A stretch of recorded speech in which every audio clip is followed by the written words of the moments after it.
ঘরে ঘরে চলো। إن الحمد لله والصلاة والسلام على رسول الله أما بعد أعوذ بالله من الشيطان الرجيم بسم الله الرحمن الرحيم ولا تنازعوا فتفشلوا وتذهب ريحكم وقال رسول الله صلى الله عليه وسلم الإسلام يعني ولا يعلى আজকে আল্লাহ পাক রব্বুল আলামিন আমাদেরকে যে আল্লাহর জমিনে আল্লাহর দিন প্রতিষ্ঠার উদ্দেশ্যে সকল ব্যস্ততার মধ্যে থেকে পার করে ওলামায়ে কেরামের সান্নিধ্যে এক পরামর্শ সভা আয়োজন করে একসাথে বসার তৌফিক দান করেছেন জন্য শুকরিয়া আদায় করি আলহামদুলিল্লাহ। আমরা সকল বক্তারই একই বক্তব্য, আমি ওই কথাটাই সমর্থন করতেছি যে দীর্ঘদিন পরে আমাদের একটা সুযোগ আসছে, আমরা উন্মুক্তভাবে দেশে কাজ করতে পারতেছি, তবে কাজে নামলে বোঝা যাবে।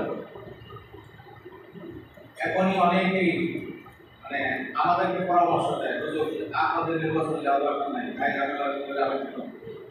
আপনাদের হুজুরের বর্তমান নাই, এসব আমাদেরকে বলে। আমরা বুঝি কে ওয়াজ কি উদ্দেশ্যে করে।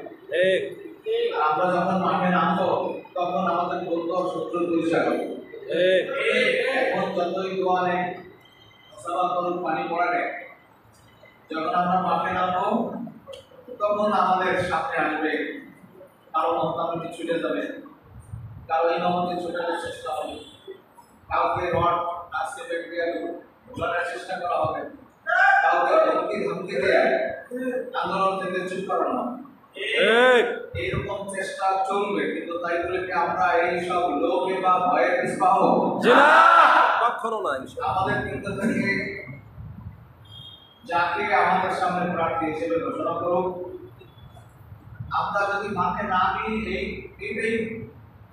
নিজেদের সিদ্ধান্ত নিতে হবে যে আমার উপরে ঝড় ঝাপটা আসে, আমার চাকরি দেবে। মৌলানা তারেক রহমান সাহেব একবার বলছেন যে तकलीफ करोगे और नौकरी भी ठीक रहे, तजारत भी ठीक रहे, ये नहीं हो सकता। চাকরি বাকরি সব ঠিক থাকবে, ব্যবসা বাণিজ্য ঠিক থাকবে, তকলিফও ঠিক থাকবে, এটা হতে পারে না। ঠিক রাজনীতির ময়দানে নামলে সম্মান, মান মর্যাদা, পদমর্যাদা সবকিছু ঠিক থাকবে, এটা হতে পারে না। হয়তো বিভিন্ন ফেসবুক এলাকার ইস্যু হবে, খালি নাম নিয়ে আমরা মাঠে নামিয়ে দেবে, কত ধরনের বদনাম করবে।